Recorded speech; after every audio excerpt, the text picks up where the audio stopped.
राम राम राम राम राम राम राम राम राम नारायण नारायण। संबंध मोह कलिल और श्रुति विप्रतिपत्ति दूर होने पर योग को प्राप्त हुए स्थिर बुद्धि वाले पुरुष के विषय में अर्जुन इस 54वें श्लोक में प्रश्न करते हैं। अर्जुन उवाच स्थित प्रज्ञस्य का भाषा समाधिस्थस्य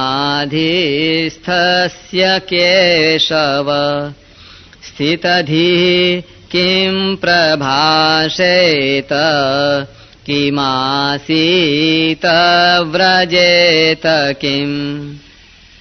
अर्जुन बोले, हे केशव, परमात्मा में स्थित स्थिर बुद्धि वाले मनुष्य के क्या लक्षण होते हैं? वह स्थिर बुद्धि वाला मनुष्य कैसे बोलता है, कैसे बैठता है और कैसे चलता है?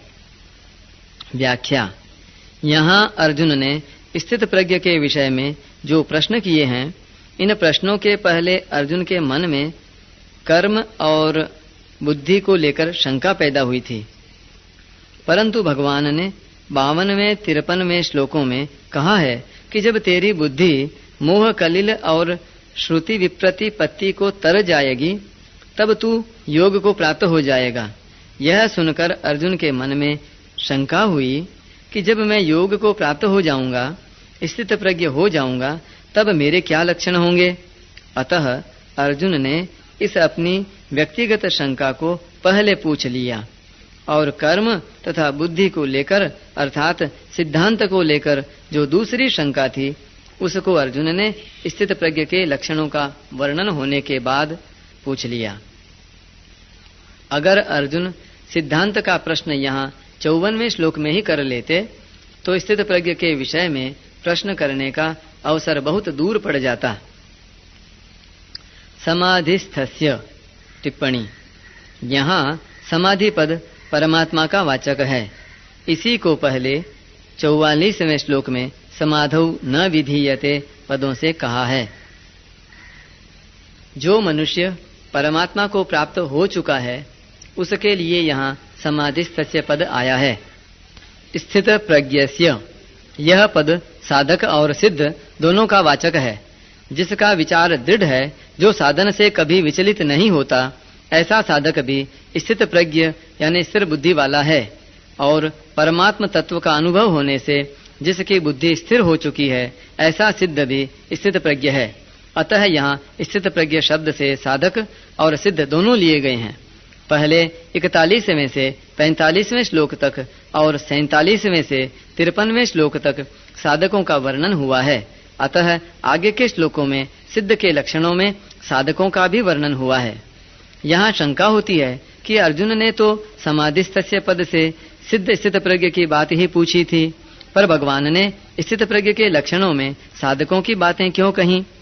इसका समाधान है कि ज्ञान योगी साधक की तो प्रायः साधन अवस्था में ही कर्मों से उपरति हो जाती है। सिद्ध अवस्था में वह कर्मों से विशेष उपराम हो जाता है। भक्ति योगी साधक की भी साधन अवस्था में जप, ध्यान, सत्संग, स्वाध्याय आदि भगवत संबंधी कर्म करने की रुचि होती है और इनकी बहुलता भी होती है।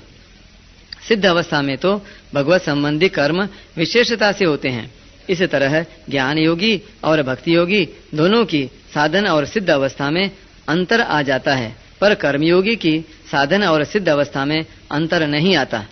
उसका दोनों अवस्थाओं में कर्म करने का प्रवाह ज्यों का त्यों चलता रहता है, कारण कि साधन अवस्था में उसका कर्म करने का प्रवाह रहा है और उसके योग पर आरूढ़ होने पर भी कर्म ही खास कारण रहे हैं। अतः भगवान ने सिद्ध के लक्षणों में साधक जिस तरह सिद्ध हो सके उसके साधन भी बता दिए हैं और जो सिद्ध हो गए हैं उनके लक्षण भी बता दिए हैं। का भाषा टिप्पणी। कया भाषया वाण्या भाष्यते इति भाषा। परमात्मा में स्थित स्थिर बुद्धि वाले मनुष्य को किस वाणी से कहा जाता है, अर्थात उसके क्या लक्षण होते हैं? इसका उत्तर भगवान ने आगे के श्लोक में दिया है। स्थित देहे किम प्रभाषेत, वह स्थिर बुद्धि वाला मनुष्य कैसे बोलता है? इसका उत्तर भगवान ने 56वें 57वें श्लोक में दिया है। किमासीत, वह कैसे बैठता है, अर्थात संसार से किस तरह उपराम होता है? इसका उत्तर भगवान ने 58वें श्लोक से 63वें श्लोक तक दिया है। व्रजेत किम, वह कैसे चलता है, अर्थात व्यवहार कैसे करता है? इसका उत्तर भगवान ने 64वें से 71वें श्लोक तक दिया है।